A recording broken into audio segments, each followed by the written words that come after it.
All right, and we're live.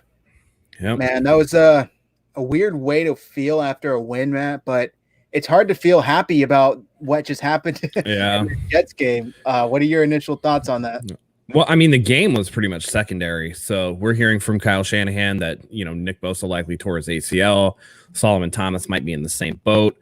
Jimmy Garoppolo has a high ankle sprain, which puts him in doubt for next week. Just a litany of injuries everywhere. And, I know a lot of the players are talking about how the surface was sticky.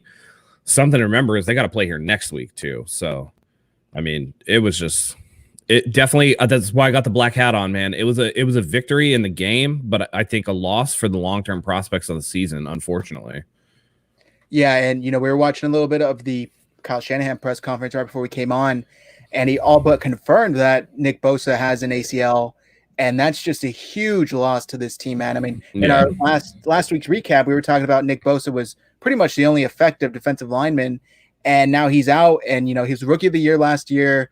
Great potential for another big year, and now he's likely going to be out for the whole season. So it sucks, Yeah. man. And Matt, I knew it when I saw it too. Like the minute that it happened, I was like, shit, that's an ACL. Like there's nothing to be done for it at that point. What can you do? It's just yeah. it sucks, man. So And speaking of that, there were just so many injuries. Not only Bosa, a bunch of guys went down. Jimmy right away in the first drive, but that wasn't a turf-related injury. But do you think that they really should start maybe doing something about not allowing turf, or do you think that's way too drastic of a change? The NFL will never do that. they're not going to do it because turf is cheaper to maintain.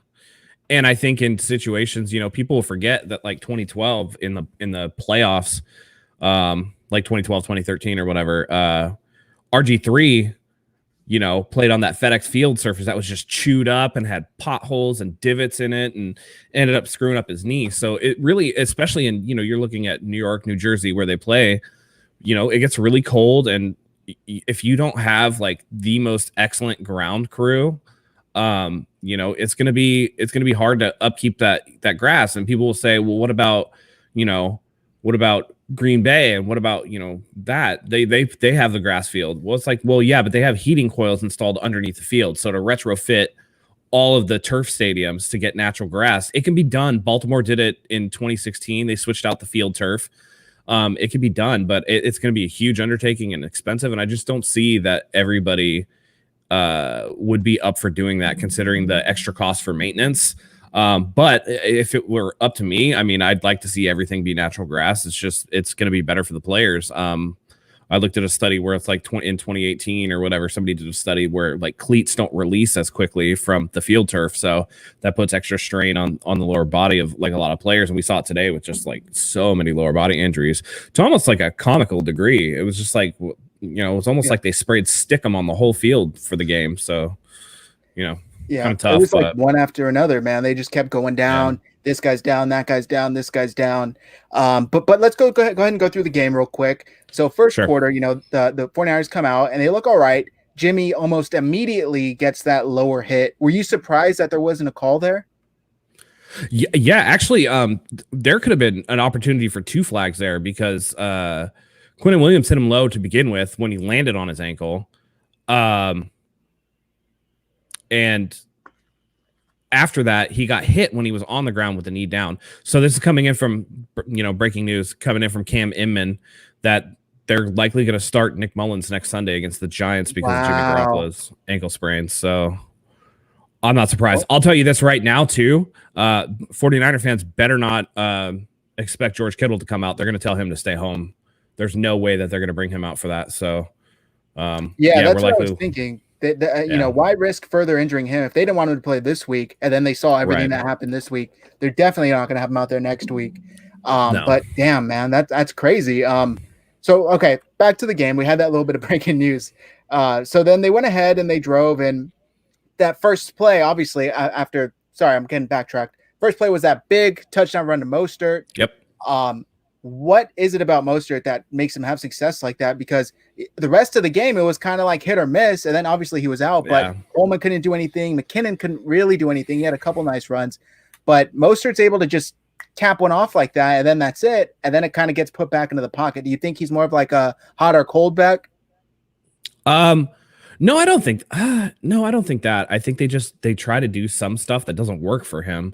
The first run, I mean, they were saying he reached 23.09 miles per hour, which is just blazing fast. I mean, I think that's part of it too. When you get out there, it takes you a second to be like, oh, okay, this guy's really fast. And because it's a scripted play, you wonder how much that has to do with it too. I'm gonna push back on you, Jerick McKinnon. I know, and I'll say this on that long run that he had, Jerick McKinnon looked slow. Like, might as well take away that Jet nickname because that doesn't fit anymore. It was definitely slow, but he only had 3 carries on the day, but he had 77 yards, so he averaged 25.7 per carry. Mostert outside of that big run had 7 carries for 12 yards. So after that big run, it was really nothing, and all day that seemed like the audio. I don't know if you can hear me. Oh yeah, I can hear you.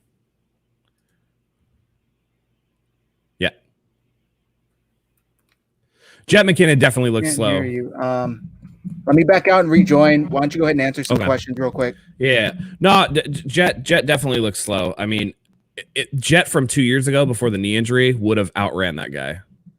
Even with the angle, he would have outran him. He didn't look fast. So, especially when you compare him to Raheem Mostert, it just looks slow. So, Sherman will not start against the Giants. He's on IR. He has to miss at least 3 games, so he won't be back until week 5 against the Dolphins at the earliest. So, yeah, it was definitely a win today. That didn't feel the best. I know a lot of people almost feel better about the loss last week than the win this week just because of the amount of injuries that were on the field. So, yeah, Bosa has a torn ACL, likely a torn ACL for Solomon Thomas as well. Jimmy Garoppolo, high ankle sprain. Welcome back, Zach. Yeah, I think my AirPod died. I think that was the issue. Oh, get some real headphones, sir. No, we were just talking about it. Somebody asked if Sherman's going to start, not until the Dolphins game. All the injuries coming out. So it's likely that Mullins is going to start next week for the 49ers. Wow. And don't expect Bosa to come back or George Kittle to come back. They're not going to fly him out on that turf. They'll wait. There's no point. I mean, just save him for the home game against the Eagles. Yep. I mean, seriously, they can win that game without George Kittle. And you saw the injuries. But here's the thing, though. Here's the thing. Can they win it without Jimmy Garoppolo? That's a good point. Yeah. Anthony, I would say yes, but Jimmy might not be back next week. It's his when he drops, that's his plant leg, that's his drive leg. That's his right ankle. It's going to be hard for him. You could just see it it bothered him all day, and a high ankle sprain is like a 2 or 3 week injury. So yeah, Matt, were you surprised that he played as long as he did? No, because Jimmy's got guts. That's what he's going to do. Like he's a competitor and he's going to want to go out there and play, but they're probably going to shut him down. Just considering, so maybe if it was at home, like on the natural grass, and they had a week to prepare him, they would probably maybe play him. But on that turf where everybody got hurt, there's no way that they're going to play him. Yeah, definitely. Because I mean, just going back out there and risking it, there's no point. But speaking of Jimmy, he had a really good performance after that injury. He looked really good. There were no boneheaded throws for the most part. Nope. And how about Jordan Reed? Jordan Reed looked fantastic out there. Yeah. Yeah, it's one of those things where you look on Twitter during the game and all of the Jimmy haters that came out of their holes last week are just silent because they had nothing to say. You know, he had a hurt ankle and he was still throwing dots out there. He had one off throw to Jordan Reed down at the goal line where it was behind him. Other than that, he was crisp all day long. So, I mean, it's the Jets. Let's give credit where credit's due. It was the Jets, but then you throw in who, everybody's going to be mad at me for saying this, but you throw in Noodle Arm Mullins, and Noodle Arm Mullins tries to throw a 15-yard out that gets broken up because there's so much air under the ball that it took 8 seconds for it to get there. He throws a pick because he doesn't have enough arm strength to, throw from, an unstable base while he's getting sacked. And, it makes me question. I'm worried about next week if Nick Mullins starts, to be honest, because if we're not going to get the run blocking that we're accustomed to, because the run blocking was pretty bad all day today, then we're going to be in trouble.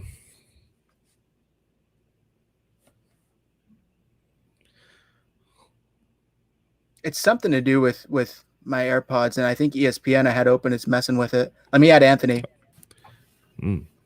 What's going on, guys? Hey, Johnny come lately. How you doing?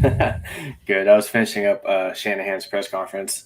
Man, that's I know I'm a little late to the conversation, but it's almost a confirmed ACL for Nick Bosa. So it is. It's an easy test to confirm. Yeah, it's a devastating loss. But you know what I will take away from is I liked what I saw from Kerry Hyder Jr. today a lot. He almost reminds me of Ronald Blair and how Blair was in that rotational role when he was healthy last season. And I'm getting those vibes from Kerry Hyder. And I know Kerry Hyder is no Nick Bosa, but at least it's a good sign that we still have some pretty good depth at that defensive line rotation. But, I mean, most people should have known that from the beginning. When Nick Bosa went down and everybody cried about how the season was over, it's just like, pump the brakes, man. Like, there's enough, you know? There's enough talent here that you could get by. Obviously, it's not ideal. Obviously, they're going to take a little bit of a hit. But at the end of the day, it was a 31-13 win over obviously a bad team, but they still blew them out with half of their team gone. So yeah, 100%. And obviously we came into this game without D Ford either. And D Ford, in my opinion, is still no Nick Bosa, but we saw that they were able to get the job done almost last week without D Ford, and obviously they got it done without D Ford and Nick Bosa today. So like you said, it kind of sucks that everyone has to cry that the season's over and tank for Trevor Lawrence begins. But when you see a good rotation happen and these guys are playing consistently, and the Jets are bad, but it gives you a lot of hope that rotation can be very, very impactful moving forward. And now kind of like the anchor of the defensive line at the moment is Eric Armstead. And honestly, we talked about it last week. We wanted to see Eric Armstead step up quite a bit today, and he did just that. He had a fantastic pass breakup. He had a great sack on Darnold, and he was getting pressure all afternoon. And that was without Bosa and Ford and Buckner and a rookie Javon Kinlaw. And it's nice to see that at least someone on that defensive line can step up and call to action. Sure. And, you want to see people do what they can. But, I mean, at the same time, we're also in an easy portion of the schedule. So hopefully that means we can get a little bit healthier. D Ford has the neck thing that I don't know what that's going to be. He's definitely not. All the players that are out right now are probably not going to play next week. So we're going to have to try to get by the Giants the best that we can. They lost Saquon Barkley today to an ACL. So that makes that a little bit easier. But it's still going to be a difficult game, especially, again, if Nick Mullins starts. Because Nick Mullins, I'm sorry, 49ers fans who want to see Nick Mullins, he is trash. He's terrible. Terrible. So, all that offseason hype about him coming into camp with a stronger arm and looking more poised in the pocket. And I get it. He hasn't played a snap in 2 years. But still, when you have all this incoming hype as a solid backup and then you show what you did today, I mean, we didn't see anything that I thought we would have saw with the way people talked about him in training camp. And again, I didn't see any of that at all. No. Just people remember too much that Raiders game. They're in love with that Raiders game. That Raiders team sucked. They didn't make the playoffs. It's not like they were a good team. So he beat up on a bad team. And then today he comes out against another bad team and looks so thoroughly mediocre that you're like, oh yeah, that's why he's the backup. Which only makes you wonder, how bad is CJ Beathard that he's the third string? You know what I mean? Still on the team. Yeah, and why do they keep him? I don't know. But I don't know. Let's get a little positive here. What surprised you, or what were you impressed by the most in today's win? I was impressed. Jimmy on a bum ankle, standing tough, making throws, 14-16. I think it was 170 or 131 and 2 touchdowns. 14 of 16. Very solid day. I mean, that was a pretty good day for him. And here's the thing too, that for everybody that talks about Kyle doesn't trust Jimmy, he always takes the ball out of his hands. Most of those pass attempts, literally 14 of those pass attempts came after the sprained ankle. So Kyle trusted him enough to get the ball out there. So, I mean, to me, Jimmy gutted one out, and Jimmy's arm with a bum ankle that he couldn't drive off of just completely outshines Nick Mullins. I don't want to hear Nick Mullins' damn name after Jimmy comes back for the rest of his career. Anthony, we were talking about Jordan Reed. What did you think of his performance today? I was just going to tell Matt, I was most impressed by Jordan Reed today. He came in, stepped in place of George Kittle. I was kind of watching him more from a blocking perspective too, and Jordan Reed honestly isn't that bad of a blocker.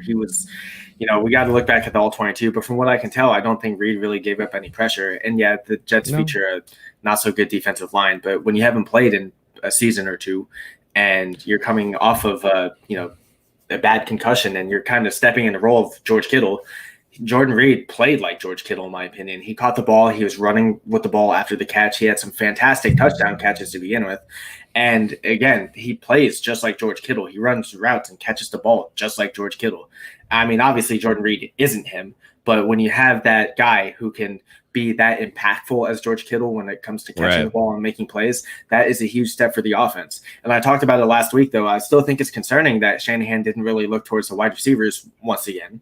But when you see that the running backs and the tight ends could fill in for those wide receivers more or less, and someone on Twitter said that the way the offense was playing reminds them a lot of the Patriots about how Brady would mostly go after his running backs and tight ends. And yeah, that's not to say this offense is like the Patriots more or less, but when you can see that Shanahan can utilize and get the most out of those running backs and tight ends, it really goes to show how beneficial they are to the team and how good Shanahan is. But overall, to have Jordan Reed step up on offense and really be that guy from a pass catching perspective, it gives me a lot of confidence that the offense still has a lot of potential to really boom. Yeah, I mean, the wide receivers were way more involved this week than they were last week. Bourne had 4 catches for 67 yards, so it's not like they didn't do anything. I don't know.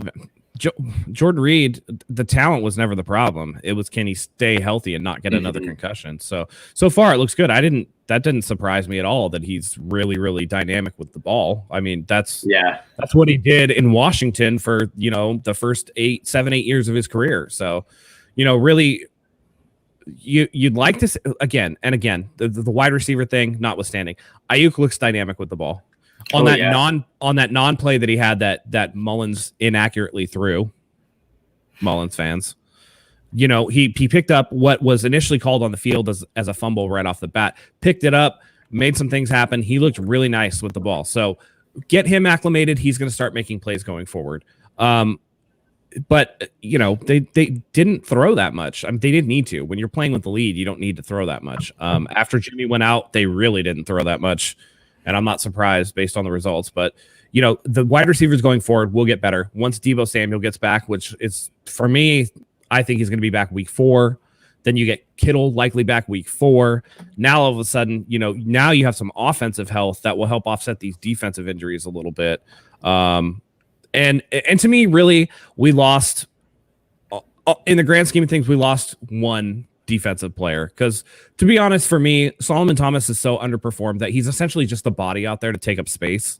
It's not like you're getting a ton of production out of him. So you got guys like Kerry Hyder who are for some reason behind him on the depth chart, but that seem to make more impact when they're in the game. DJ Jones had a nice tackle for a loss today that looked really good. He looks really spry. So we're getting some of those guys back. I don't think Solomon Thomas is going to be as acutely missed as obviously Nick Bosa will be. I honestly believe that 49ers fans will forget about Solomon Thomas by the end of the year, because it's just, he doesn't do anything. So it sucks that he got injured. But at the same time, production wise, it's not really as much of a loss as Bosa is, which is like just, it's a gigantic loss. So, but I want to ask you guys about cornerback play, because I thought the cornerback play late was suspect when we started bringing in guys not of the ilk that we want to see.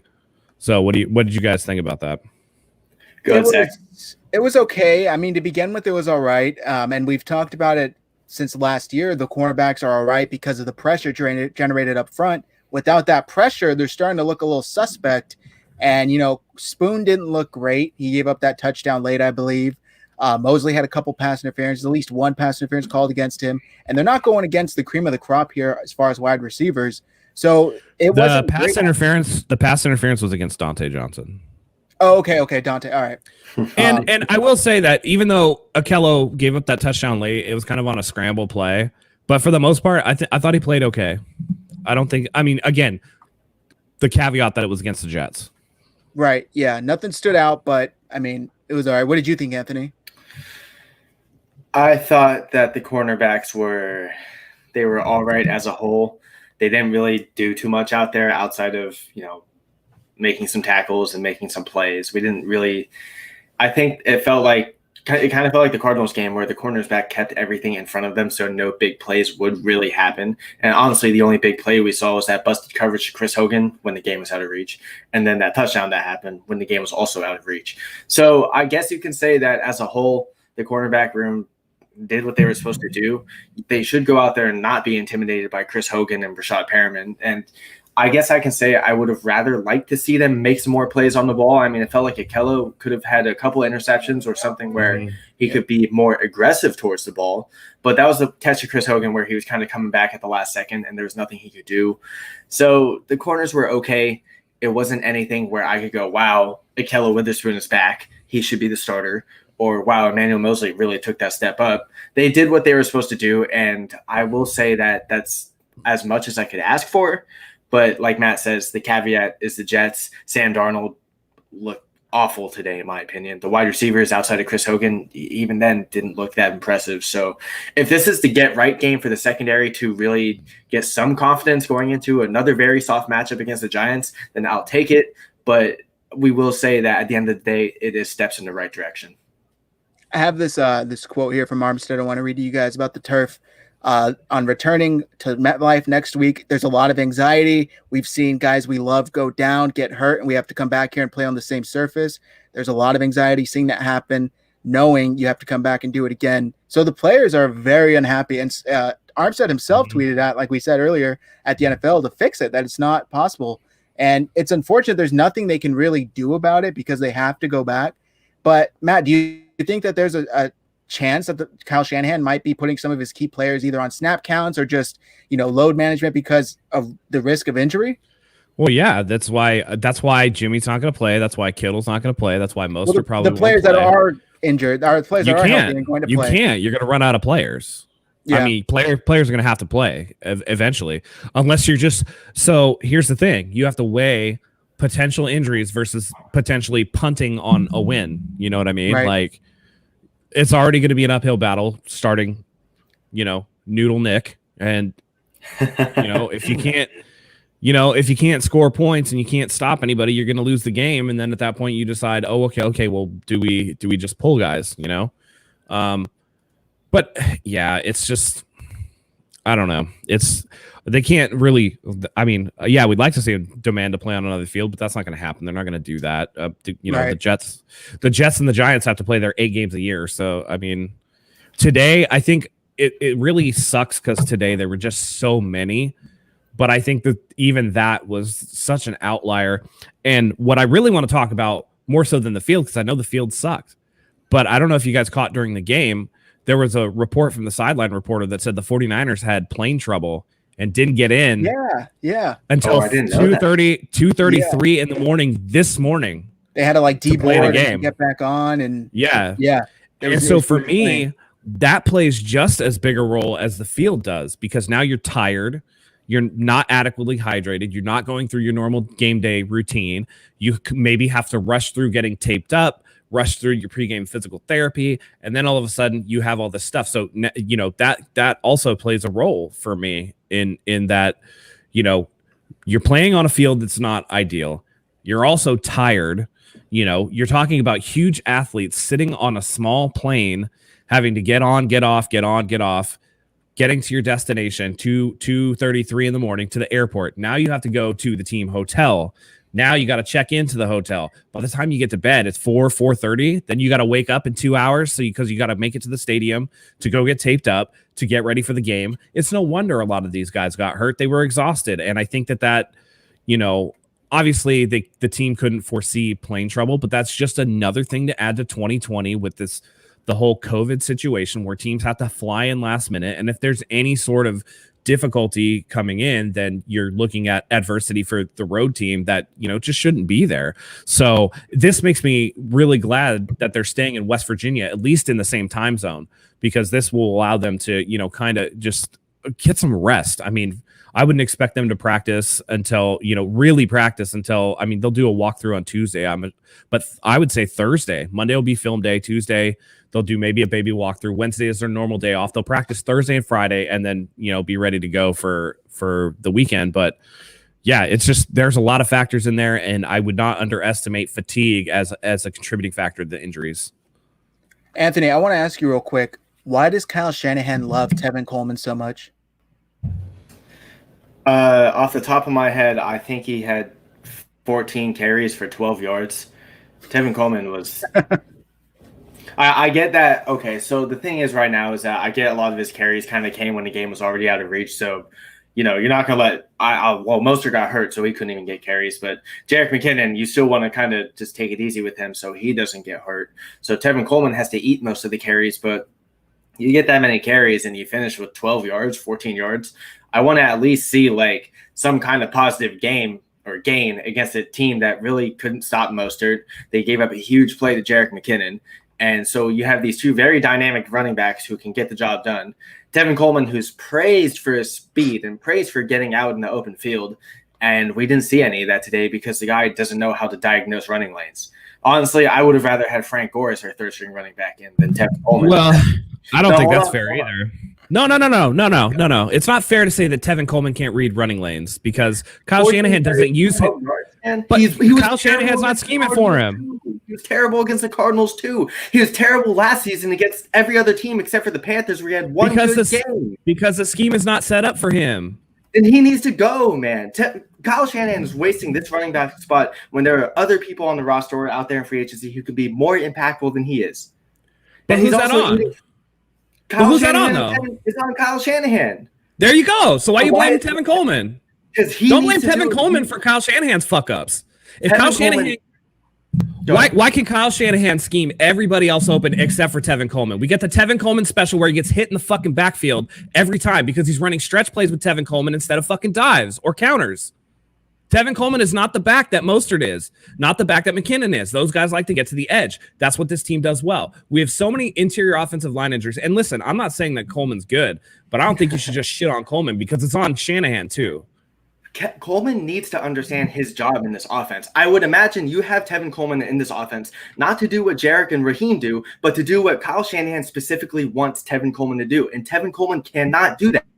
He's eating $4.5 million salary cap space that we could, quite frankly, use for more depth at this point. You're wrong, though. You're wrong, though. How? Because Tevin Coleman, hold on, Matt. Hold on. Tevin Coleman is in this offense. He is not asked to do what Jerick and Raheem do. He is asked to do what Shanahan wants him to do. Shanahan expects Tevin to do this, and Tevin cannot do that. He doesn't even do it on a consistent basis. He should. Then why the fuck he call the same plays for Tevin Coleman that he calls for Mostert? They run the same fucking plays. If he's not the same fucking player, don't call the same fucking plays. Tevin Coleman runs in between the guards more than any other running back on this team. That is not what Raheem and Jerick do. Tevin Coleman cannot run in between the guards. Shanahan expects him to do that, and he can't do that. Why? Because Coleman doesn't know how to hit a hole quick.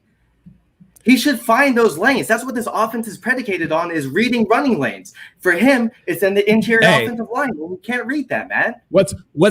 Go look at Tevin Coleman. What's his yards before contact? I bet you'll be surprised by how little it is. That's not Coleman's fault. Run blocking today was trash. Let's just be honest. It was trash. Other than the Mostert run and then the McKinnon run, that we had two good runs. Everything else was garbage. Everybody else, without that one run that Mostert had, he had, 7 carries for 12 yards? So don't tell me that Coleman is so bad when Mostert didn't do shit either outside of that one run. It's the same story for Coleman time and time again, Matt. It was the same thing last season too. Nah, he had good games. He had good games last year. All right. My question was, why does Kyle Shanahan, Matt, why do you think if he can't scheme for him, if he doesn't necessarily fit this offense, why does Kyle Shanahan love him so much? I don't know. I don't know why Kyle does half the shit that he does. I can't even tell you. For the same reason CJ Beathard is still on this team. Like they're homies, I guess. He has him over for dinner. I'm just saying, I'm not saying that Tevin Coleman is the best. I'm not saying that Tevin Coleman's even good. But I mean, it's a third string running back. What the fuck do you expect? I guess it's just frustrating from our perspective that, like Zach says, you have someone like Shanahan who just sings praises for Tevin Coleman, saying, this guy can be just as dynamic in the backfield, and the way we utilize him in Atlanta is the same way we can utilize him now, and we don't see that. I mean, what they don't though, but you saw one play today where they kind of did with when Coleman went out wide and caught that nice pass. Oh yeah, that was great. That was nice. Yeah. Because he can do that. So it's not that he's not athletic or anything like that. I said, Kyle is not running him the way that he should be run. You can get Kyle out there. It's on Kyle. It's not on Coleman. I'm just saying, if Kyle can scheme, listen, what's the criticism on Jimmy when he does well? Kyle schemed everybody open. If Kyle can scheme everybody open, why can't he scheme Coleman open? Like, it doesn't make sense. Coleman is not so bad that Kyle can't scheme him open. So there's something going on with Kyle, though, where he's just not scheming him open. He's throwing him out there and you'll see it too, because it'll be Mostert gets like the early carries or whatever, and then they'll bring in Jet to do some stuff or whatever. And then randomly on like a 2nd down and 8 or whatever, they'll throw Coleman in there for a play. And so he's not getting any rhythm. He's not warm. He's asked to go out there and do stuff that they're not scheming him to do. And he'll make some plays occasionally, but if you're not going to feature him, then of course he's going to be wasted. You know what I mean? So I don't blame Coleman for that, even though Coleman, again, is not an end all be all. And there are probably guys out there. Like, I'd like to see them take a chance at, if Coleman didn't cost so much, go out there and look at Devontae Freeman or somebody like that. But at some point, what are you expecting out of your 3rd string running back? At the end of the day, I will forward with Matt on the point that Coleman is a 3rd string back for a reason. And I guess it's just when you have the entire rotation of running backs, and I get his skill set is different from Jarek and Raheem, but when you see them step in and they can be successful on those big plays, and that Tevin Coleman does have big play speed, he does, because when he can hit open field, the guy takes off. It's just when you're getting 14 carries and only getting 12 yards, you would at least expect at least 5 or 6.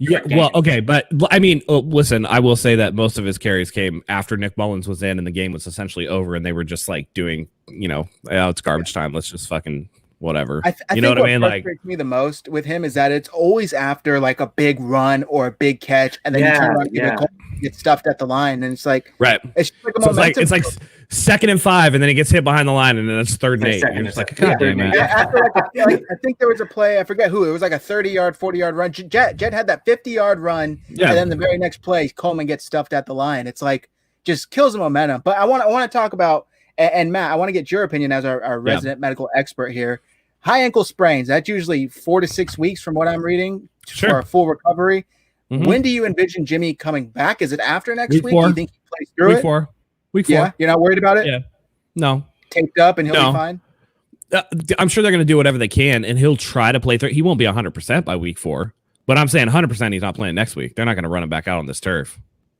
So, Mostert with the MCL injury. So that's 4 weeks, 4 to 6 weeks. If he has to have surgery, if not, then, I guess Coleman better start to do something now, huh? I know. I was just going to say that.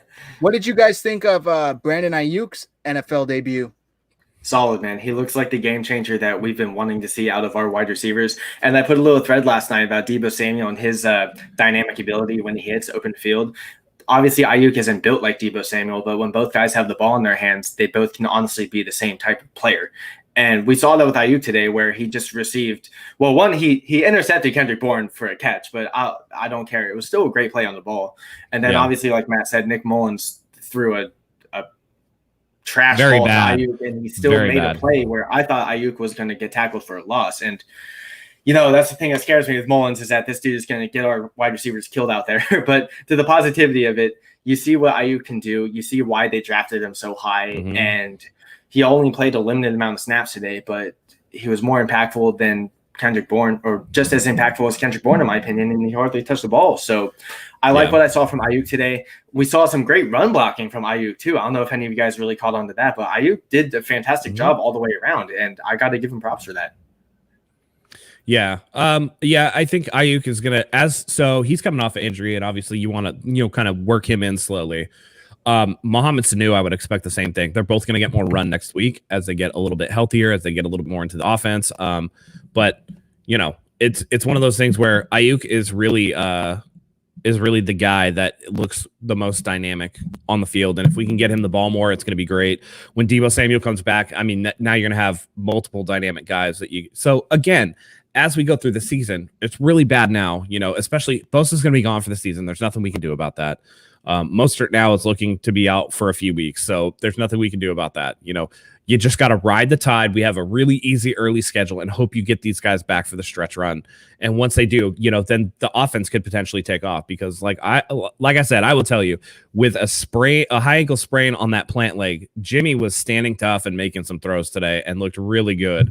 Kind of quieted the haters from last week. So, oh my, that's the thing too, is that last season, the big story about Garoppolo was he can thrive throwing the ball under pressure. And I think last week, I will attribute it to rust. I mean, the pass protection already wasn't helping him last week as it is. And the same story was this week too, where no preseason. No, not at all. And that makes honestly, a big difference.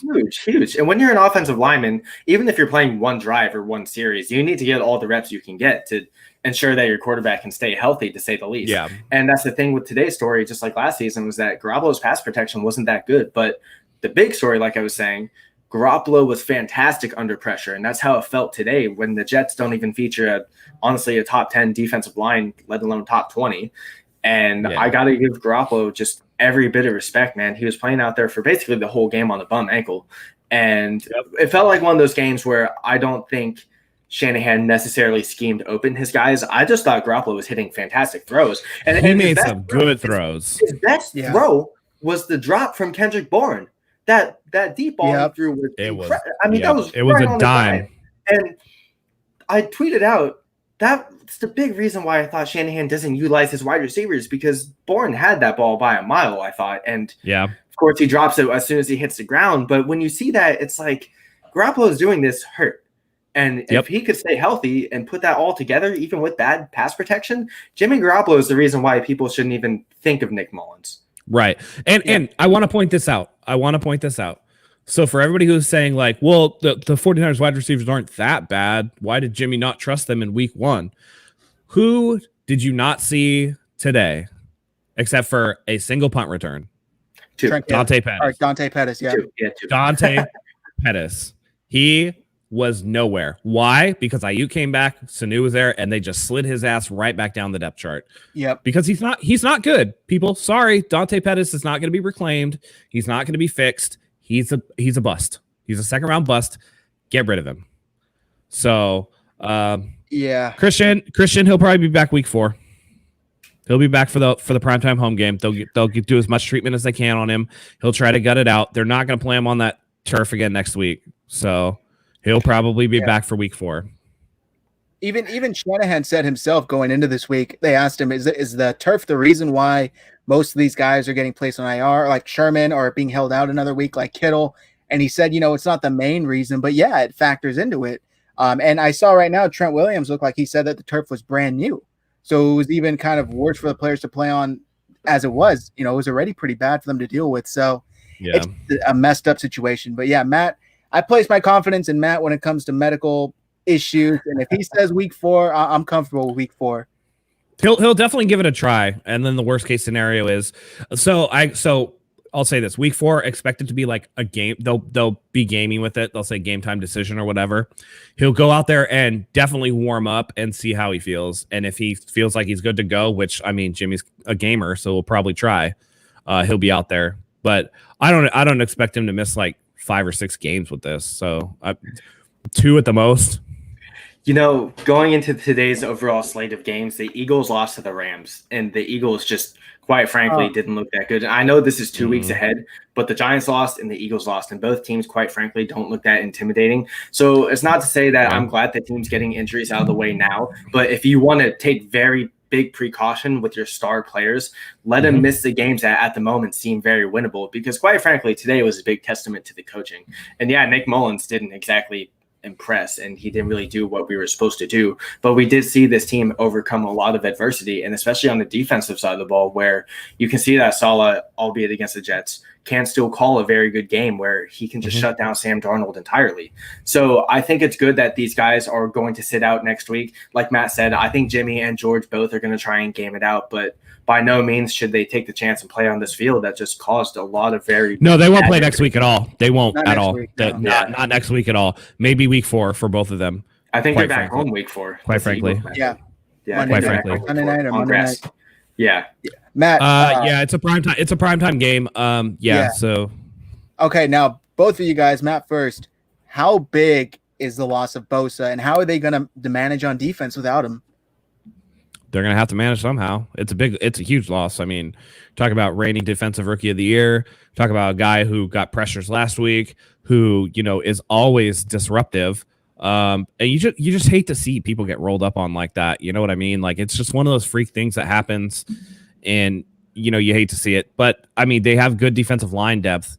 The defensive line is critical, though, because, again, like we said last week, they're so thin at corner that if you can't generate a pass rush, I mean, that's why a lot of these passes are, you're seeing, DeAndre Hopkins or whatever. If you can't generate a consistent pass rush, you're going to get chewed up, death by 1,000 cuts, because they're not going to let anything beat them over the top for the most part. So everything's going to be underneath. That's why we see those comeback routes or those short of the chain and then run out the catch for first downs that we see a lot of the time, because, they're not going to let anything generate deep, but at the same time, you can give up a lot of underneath stuff, which is what Saleh is doing right now. So they need people to step up and kind of, D Ford's recovery is pretty critical from the neck. We'll see how that goes. Kerry Hyder, DJ Jones. It's good that a lot of these depth guys are healthy, so we can keep them rotated in and fresh. So, yeah, Nick and Solomon are going to be out for the year. They're both going to be ACLs. Oh, Solly too. I didn't see that. Oh yeah. Yeah, he said it's probably the same boat for Solomon. I knew as soon as Solomon went down, I saw how he went down, ACL. I called Nick Bosa and Solomon Thomas. You can just tell anytime that there's like horizontal shearing force on the knee, you have to suspect the ACL. Jumping on to Zach's question, though, kind of piggybacking off what Matt said, someone's got to step up. And I told the group chat this, but now's the time for D Ford to step up. And quite frankly, like I said, D Ford isn't Nick Bosa, but D Ford can still be impactful like Nick Bosa can or was. And they got to generate some kind of pass rush. The secondary can do the best that they can when they keep everything in front of them. So the secondary really can't make any plays. We're not going to see the amount of interceptions that we saw last season. Emmanuel Mosley and Ahkello Witherspoon and eventually Richard Sherman aren't going to be as aggressive because that pass rush doesn't have that. They don't have that it factor to where they can go and force quarterbacks to make bad throws, and corners can be more aggressive to the ball. We're not going to see that for the next couple of weeks. So Saleh and Chris Kosirak are going to have to find something. It could be a Clay Matthews or Ziggy Ansah. Maybe we can save that for another episode. But like I said, it was nice to see some pressure from Kerry Hyder, but you can't mistake the fact that Nick Bosa's loss is very critical when it comes to defensive line success. Oh, huge. Without a doubt. Yeah, it's huge. It's unfortunate because he'd been playing so well. Started off the season and against the Cardinals last week playing well, and just right away goes out with a huge injury like that. It sucks to see, man, from anybody, but especially from such a competitor and a fantastic player, Nick Bosa.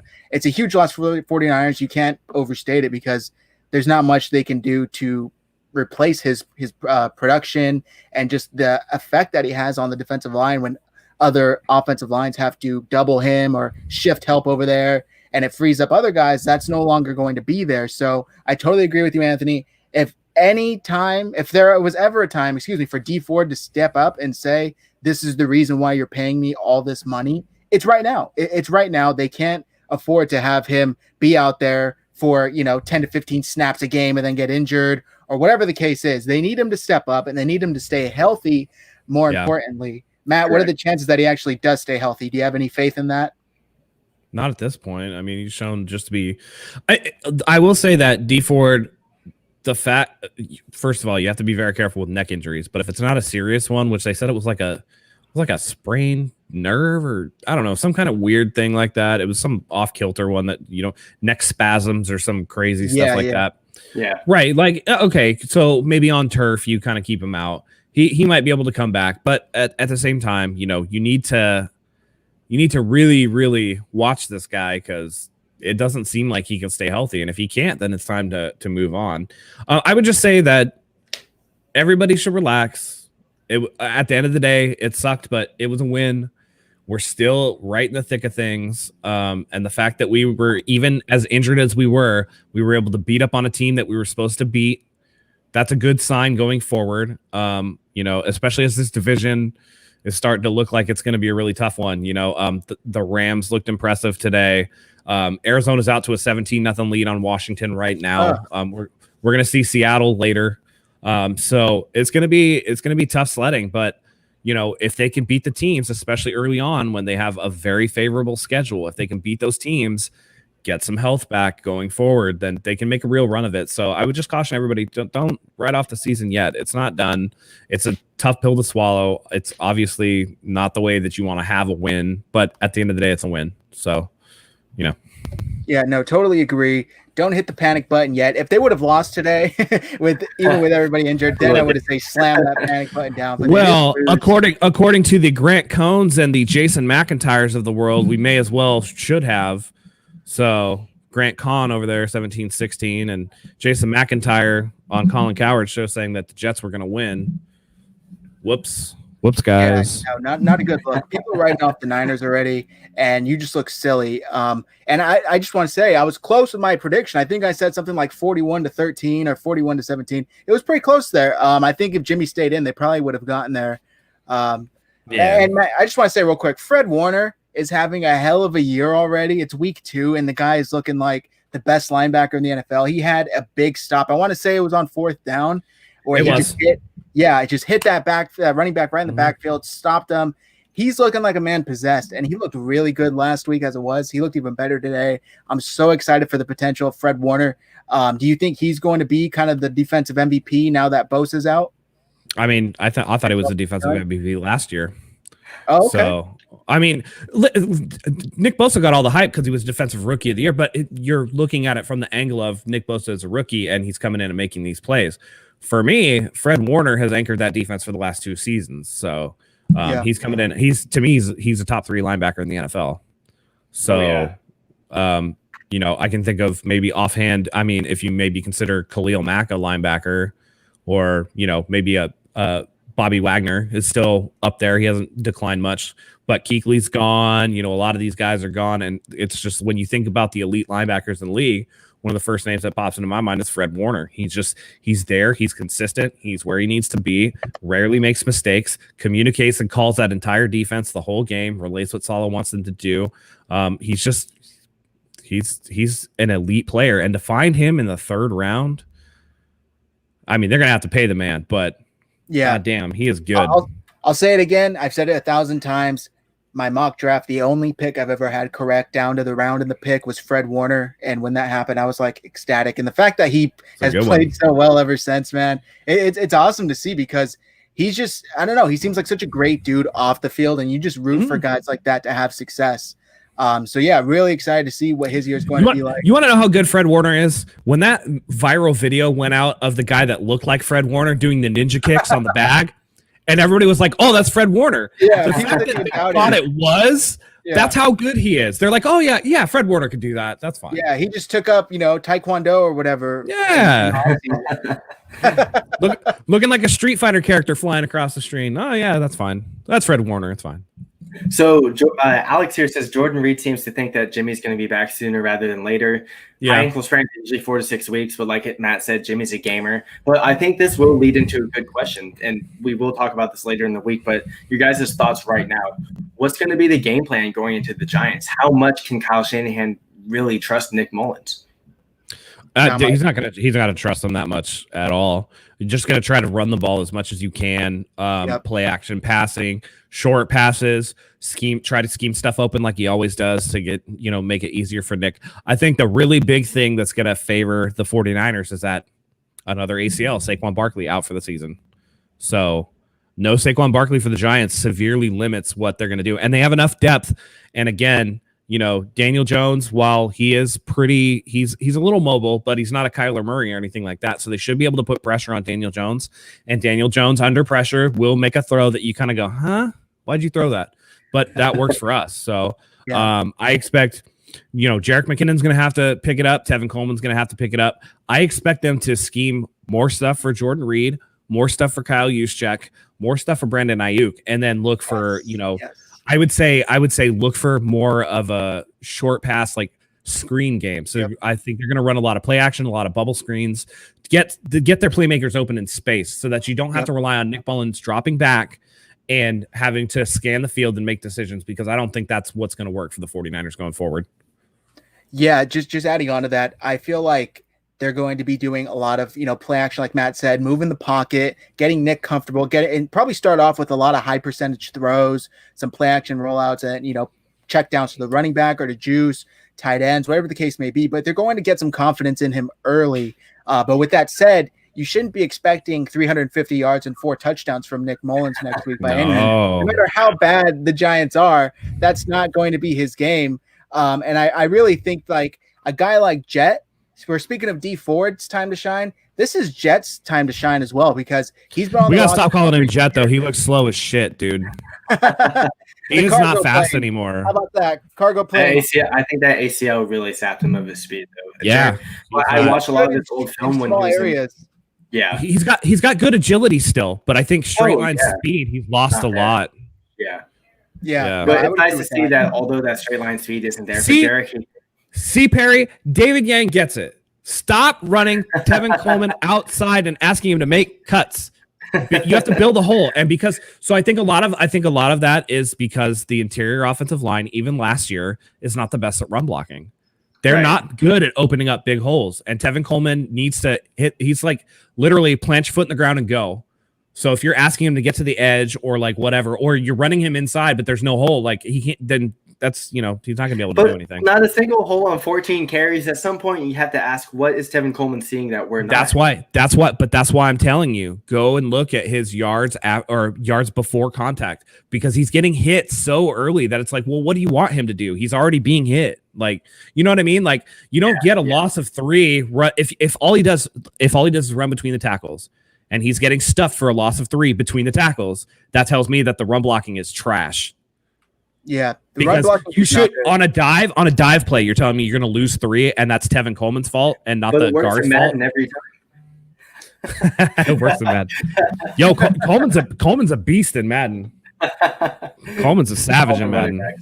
But we're gonna go off of what Semper Fi is talking about here. I want to put a little more focus on the pass blocking. Overall, I couldn't believe how bad the pass blocking was. Jimmy Garoppolo still gets hurt, and I mean. No, I go out there and get away with a holding if you can. The NFL officiating is calling holding at an all-time low compared to any season in NFL history at the moment. If officials are letting O-linemen get away with that, hold the guy and keep Jimmy Garoppolo safe, you guys, because quite frankly, Jimmy Garoppolo, his release today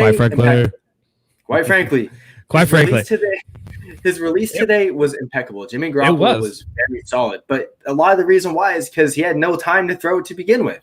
I counted 5 hits to his legs today. 5 hits to his legs. Every time I looked at the TV, he was on the ground wincing in pain. It's like, protect the damn man. He's putting his body on the line for you. He's staying in there injured as hell, and you're still letting him get hit on every single pass. I do want to say, and we talked about this earlier before you joined, but the fact that they didn't call a penalty when they had an opportunity to call 2 on the play that Jimmy got hurt. Weird. Yeah. What are they doing? What are you looking at? I mean, the man already has a knee down. He's been touched. He's down. And then the guy just comes flying in and hits him. What are you God doing? forbid that's Kyler Murray and half the Niners defense gets ejected. Right? Or Dre Greenlaw touches him as he does a somersault over him. Oh, roughing the passer. You know what was weird, too, is that later in the game when Mullins came in, they called a roughing the passer on Henry Anderson, who's a defensive end for the Jets, which I didn't think was a roughing the passer because he hit him right as he got the screen off. And he landed with his body weight on him. That's why. The inconsistency. So it's the drive him to the ground. So Mullins flew off. He hit him in the midsection and landed with full weight on him. That's why they called it. But they haven't called that as much as they did when they first implemented that rule. But that one, upon replay, I saw it and I was like, okay, I see what they called, even though it was inconsistent. But the fact that Jimmy could get hit below the knees so many times without any roughing calls, that to me is like those things where you're just like, what are you guys looking at? What are you not seeing that everybody else is seeing? You know, Jimmy goes down on one knee, right? I'm watching this play go down. Jimmy goes down on one knee. You can't even see Garoppolo standing in the pocket to begin with, and yet you don't play the play dead. I couldn't believe it. I couldn't believe it. It's like they were like, wait, where'd he go? What are we gonna do? Play on. It's fine. He's just scrambling. It's terrible. Unbelievable. And this is what you get, and this is why everybody always calls for. We need full-time referees all year round. Better training for the referees. It's just like anything else. If you're not going to practice what your actual job is, you're not going to be very good at your job. Maybe Alberto Riveron should recover from his COVID-19 and get out there and implement some training procedures for its officials, because it's starting to look like what it was when he was officiating, which is just gross. Players are going to get hurt. It's going to happen. Now, the second hit on Jimmy, albeit didn't affect the overall leg injury, but what if that was a concussion on him? What if that was some kind of neck injury? It's things of that nature where the NFL has to pay these guys full time because there's no accountability amongst the officiating. Yep. And they never come out and go, "Oh, our bad." You know, they never say, "Oh, we made a mistake," but they never do that. So they'll come out with some excuse and, whatever. So they do. The NFL officiating Twitter does their once a week. Oh, this is why this was called a flag on some random play in some random game from like 2014. Yeah. Okay, so the problem, Simplify Coach. The problem here is that we had 2 outside runs that were for good gains. The rest got nothing. So really, you need better blocking is what you need. You can run outside all day, but if the blocks aren't there, then essentially what you're doing is you're cutting off space and squeezing yourself to the sideline for nothing. So outside of the Jet McKinnon run and the first run of the day, neither running back really did much. None of the running backs really did much because there was no space. There was no holes to run. So if you can't, you could say run outside, but if you're not getting the blocking, then you're going to get, 1 yard, or you're going to get, -2. We saw it time and time again today where they were stopped right at the line of scrimmage, and then you're setting yourself up for long third downs. So, all right, moving forward to next week. What are you guys looking forward to seeing? Mostert had one. Sorry, I got to respond to that. Mostert had one good run. Outside of that one good run, he had 7 carries for 12 yards. That's boom or bust by very definition. So it needs to be more consistent. Anyway, go ahead. No, just moving forward, looking forward towards the Giants game next week. What do you want to see this team improve on from this week that looked very poor? Go ahead, Matt. Run blocking, pass blocking. Just block. Yep. Just get up and maul somebody. Like Perry said, just hold them. They're not calling it. Hold them until they call it. Just drive them into the ground. Be bullies about it. And it's not Trent Williams, because we know Trent Williams can block. A lot of this is stemming from the interior offensive line where, hopefully an extra week, Garland gets a little bit healthier. You just want to see these guys improve. Anthony C hits it too. No more injuries. Let's try to get out of the game healthy. Yeah. And I'm going to piggyback off what Matt's saying too. Overall, the team as a whole, I didn't think played that bad today. Garoppolo looked phenomenal. Mullins was put in to not cost the team a victory, and he did that. So I guess I can't complain. The defense did everything they were supposed to do. Sam Darnold, albeit didn't see ghosts, but he didn't see his wide receivers, so that's definitely a step in the right direction. Yeah, until those 2 busts, he was I looked at the stats. He was averaging like 4 yards per attempt, which is trash. Like Kyler Murray did that too. Yeah, last week. Yeah. So to go off what Matt's saying, guys, I want the pass blocking and the run blocking both to improve as a whole. That just hold a guy until they call it, because we hardly saw it at all today. Mike McGlinchey got called for an obvious holding, but other than that, you don't see it called. You got to give on a second Mostert touchdown too. Damn it! So overall, guys, improve on the pass blocking, improve on the run blocking, and pray to God that Nick Mullins doesn't turn into CJ Beathard. I'd also say too, I want to see them. With just the glimpses we got of Ayuk, maybe a little bit more familiarity with Sanu. Get the ball to your playmakers in space and let them work, because that's the way that you're going to move the ball against the Giants next week. Yeah. And, real quick on this week, I was really happy to finally see them. Well, I shouldn't say finally, because there's only been one game, but to see them start converting on third downs. That was so frustrating last week. This week, they were 7 for 13, which is a lot better. They didn't attempt any fourth downs. I don't think they really needed to. But the fact that they were able to keep these drives going, and I know it's not this California smoky air that we had last week, but still, that defense gets gassed. They get exhausted. You start seeing their hands on their knees, and then you get burned over top with a deep shot or something like that. So the fact that they were able to start converting on these third downs at over 50%, that was great. I want to see them improve on that, keep that going, and it's going to be key, especially with Nick Mullins being there next week. Can they extend these drives? Can they keep them going? Can Jet and Coleman and maybe even Jeff Wilson get some game going on the ground and, have maybe 100 yards. One of them, maybe Jet. Do you guys think Jet might have 100 yards next week? I mean, anything's possible. But as an aside, they were 7 for the first 7 on third downs. That's right. And then after that, in garbage time, they kind of But the other thing, too, was they were also perfect in the red zone. Yep. They scored every time they had the ball in the red zone, which has been huge for this been an issue for this team for years, is not scoring in the red zone. But I mean, the Giants should be another easy game. Again, even with some of the injuries, Kyle is a good enough coach that he should be able to scheme, people open. MCL, David Yank says, Mostert report is that he has an MCL sprain. That's actually really good news because he will likely not need surgery on that. So that's just to rest it, and he'll come back in a couple. That could be, 3 weeks or so. So that's actually good news. But yeah, like just get it to your playmakers in space. The Giants' defense is garbage. Their offense is going to be gimped because they don't have Saquon Barkley. So you're relying specifically on Daniel Jones. So just pin your ears back to play the pass, and you can, their backup running back. I think it's Wayne Gallman. Is it still Wayne Gallman? Lewis? Oh, okay, Dion Lewis. Oh, okay. I'm so scared. You know what I mean? Like, just put pressure on Daniel Jones, and you can get it done. Get out of here with your health. Get out of here with a win if possible, and get back to San Francisco, and hopefully you're going to get some reinforcements. Hopefully Jimmy will be back for week 4. Kittle should be back for week 4. Debo will be back week 4. So now you get all these offensive pieces back. Maybe some of the linemen that are out. I think week 6 is when Weston Richburg can come back. So you're going to get some of these guys back. Week 5, Richard Sherman's eligible to come off of IR. So you're looking at some of this stuff. And when you have because after the Eagles, we get the Dolphins. After the Dolphins, I believe we have another really winnable game. I can't remember who it's against, but it's against a bad team. I know that. Let me pull it up. The Dolphins. But again, Daniel Jones could be a little bit better than Darnold, but it's going to be the same thing. It's going to be the same thing. Dolphins, Rams, Patriots. Okay, Rams will be a hard game. It's the Patriots because I don't believe in Cam Newton at all. That's why. Yeah, I think that was the one thing I talked about last week on the last show was I wanted to see Kyle Shanahan's red zone play calling improve, and they scored on every possession. When you score points on every possession, just let the defense do their job. If you can let the defense do their job when you're scoring points, you're going to win games. Alex, I think McKivitz did play at some point. School did too. Oh, Justin School did too. Yeah.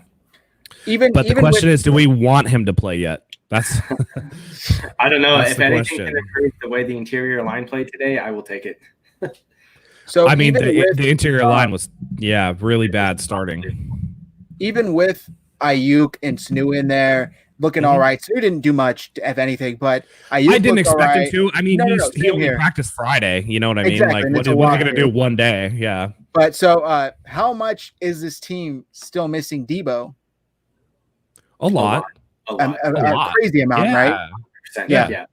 We talked about it last week, and I said, sorry to cut you off, Anthony, that he impacts the passing and the running game because he gets those end rounds. He's really, really good at just giving this offense a spark, and at times, especially after Jimmy went out, they desperately needed that. So I can't wait for Debo to get back. I am just counting the days. Do you think there'll be a lingering issue with him, Matt? Or do you think that once he's back, he should be good to go? No, and we heard too that people are saying, "Oh, he had a setback," but then like it came out later that Kyle was kind of like gaming the system to get him past this fucking turf. Yeah. Like he didn't want him to play on this turf, and that makes so much sense now. But no, once he comes back, he's so dynamic. He's so good at yards after the catch. He's so good at opening things up that everybody else is going to get better just by virtue of the attention that he draws. Now, if he's back and Kittle's back, I mean, that's going to be like sweet pickings for everybody. It's just going to be like Nick Mullins can throw for 10 more yards instead of 5. There you go. There you go. He'll get his extra one. The hope is Debo Samuel will be back for the Eagles game. He will be eligible to come off of IR for the Eagles game. So that'll be a home game. That'll be on natural grass. They don't have another turf game for, I think, 3 weeks after that. The New England game will be on turf because I think they're at New England. Yes. But by that time, I mean, If he's out there healthy, he's going to be out there healthy. So, yeah, if you can get by these next couple weeks over these very winnable opponents, then the defensive injuries are kind of a little easier to swallow. Really, the Bosa injury, because like I said, Solomon Thomas at this point to me is just a body. He doesn't produce, so it's whatever. But Bosa is the big one. But if you can get back to the point where you're getting all these offensive reinforcements back, and you can get somebody like Sherman back to kind of shore up that secondary a little bit, then having that overwhelming pass rush, while ideally you would want that, you don't necessarily need it like we do now. So, Pettis is never going to show up. Pettis is a bust. Get over it.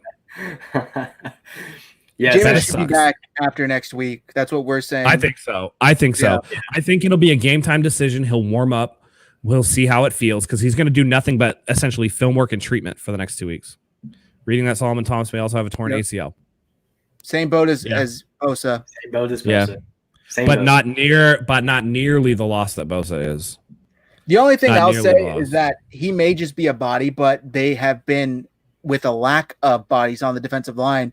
So if he's not even able to be in there for the rotation, that means somebody else has to play that much longer, that much more, or even that much more gassed. So I will say though, you guys, I did like what I saw from Kentavious Street. I like what I saw from Kevin Givens, and I like what I saw from Jake Jones. This defensive line rotation as a whole is still going to produce, and albeit no one on this team right now is Nick Bosa, but there are a bunch of guys out there who are not Solomon Thomas, which means guys are going out there and getting their jobs done. Yep. Yeah. And look at it this way. If D Ford can come back from the neck injury, which is a big if, now you're running out D Ford, Eric Armstead, Kerry Hyder Jr., Kentavious Street, DJ Jones, and then who was the guy Kevin Givens. Like, that's a pretty decent defensive line as is. It's not. I mean, it's not going to be Sackmaster 3000 or anything like that. You know what I mean? But it's enough to generate, especially interior pressure. It's going to make people uncomfortable. It's going to be really good against the run. They were really good against the run today. So at the very least, if you can get Richard Sherman back and shore up that secondary, then you at least get enough pressure to make people feel a little uncomfortable, even if you're not getting the sheer sack numbers. And then you're not worried about it as much. The linebacking core is still one of the better ones in football. Quan Alexander's tackling issues notwithstanding, because I will say when you have a pectoral and a bicep surgery in the same offseason, your tackling is going to be a little bit rusty. You know what I mean? I would say he's probably a little weak as far as strength goes in his upper body, which is why a lot of those tackles that maybe, you arm tackle somebody, but you're able to latch on. Maybe he's not able to do that right now because of that. We'll see how that progresses going forward. But at least when I see Quan Alexander, aside from when he lost the guy, Kyler Murray on the scramble, at least he's in position to make plays, even if the tackling, maybe the finishing is not quite there. So, I want to wait and see on that. But the defense will be pretty good with the defensive line that they have. And that goes to show that having that much depth on the defensive line does pay off. Yep. And Coach, just to answer your question, I believe Blair started the season on the PUP list, so he won't be able to play or practice until week 6. So about 4 more weeks until we see him back. Mm-hmm. But that's also a nice thing to keep in mind, is that Blair was pretty effective when he's on the field. And once he comes back healthy, he should be able to have a nice impact on this defense that's probably desperately going to be needing some playmakers when that time comes. So, yeah. I'd like to point out we have a comment from Scumbag Elvis with the high ankle sprain, 4 to 6 weeks to heal, and inversion sprain you can play depending on severity. That's true. The key word there is to heal, depending. So really what's going to happen is, one, they're going to check to see if the joint's stable. They're going to do treatment. They're going to try to protect it as much as possible, get swelling down, see if the joint's stable. After they can say that it's stable, which you can tape up, you can make sure that you stabilize it. The real issue for Jimmy Garoppolo is going to be pain management when he plants to throw the ball at the end of his drop. So if he can handle the pain and it's not that big an issue for him, the stability of it shouldn't be a problem either. It's not like, the running back position where you need to make those super hard cuts. Jimmy, for the most part, is not going to be making excessively hard cuts on that ankle. So I expect week 4, he's going to try to give it a go. At worst case scenario, he'll be back for the Dolphins. And those are winnable games, so I'm not too concerned about that. But I think we're going to wrap this up, guys. Why don't you go ahead and send us some questions if you want us to answer. But do you guys have any more final thoughts on today's game, on today's win? I think we kind of went over a lot. It was a good showing from Jimmy. Unfortunately, he got hurt, and the theme of the day was injuries. Just, it completely sucked the air out of the wind, and it was like the game was secondary to all these guys just dropping. Where and not just in our game either. By the way, there was like an hour period where it seemed like everybody in the NFL was getting hurt, and then all of a sudden it's like, what is going on? I was telling the people I was watching the game with, I've watched football for a long time. I've never seen two players get carted off in back-to-back plays. I don't think I've ever seen it. And I was like, do they have more than one card, or do they just push Nick Bosa off and then come back out? But overall, it was a good game. A win is a win. Next man, as they say in football, and quite frankly, a good way to improve on next man. Frankly.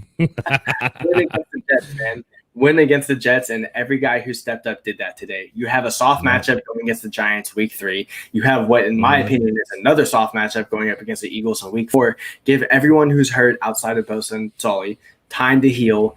Let everything get back into place. And the season's not over, guys. Just because the season is not over. It is only just beginning. This is the reason why this coaching staff is one of the best in football. And if anyone can adjust to injuries, it's Kyle Shanahan and Robert Saleh.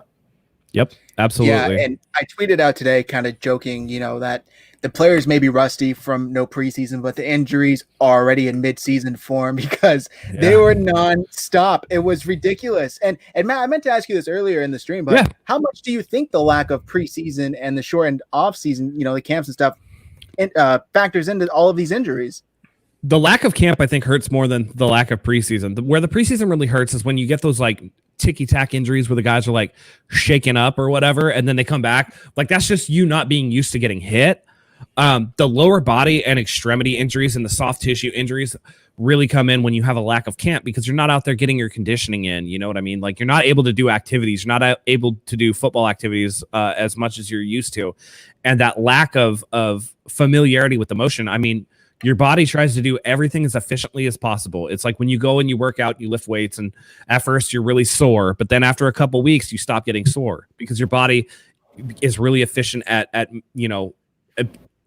really making movement as efficient as possible without that extra strain. It gets used to it. Mind-muscle connection. Your brain remembers things. So when you have the lack of prep time that the players did, with no preseason, with really limited practices, really limited. And even at the beginning, when they were first allowed back in, and we saw it, if anybody watched Hard Knocks, like the first episode, everybody was in masks and shorts. And essentially you were just doing walkthroughs, which is not going to prepare your body for the impact that cutting and everything is going to do. So without those kind of things, you're looking at an uptick in injuries because, you're asking your body to do something that you haven't conditioned it to do yet. So that's how that goes.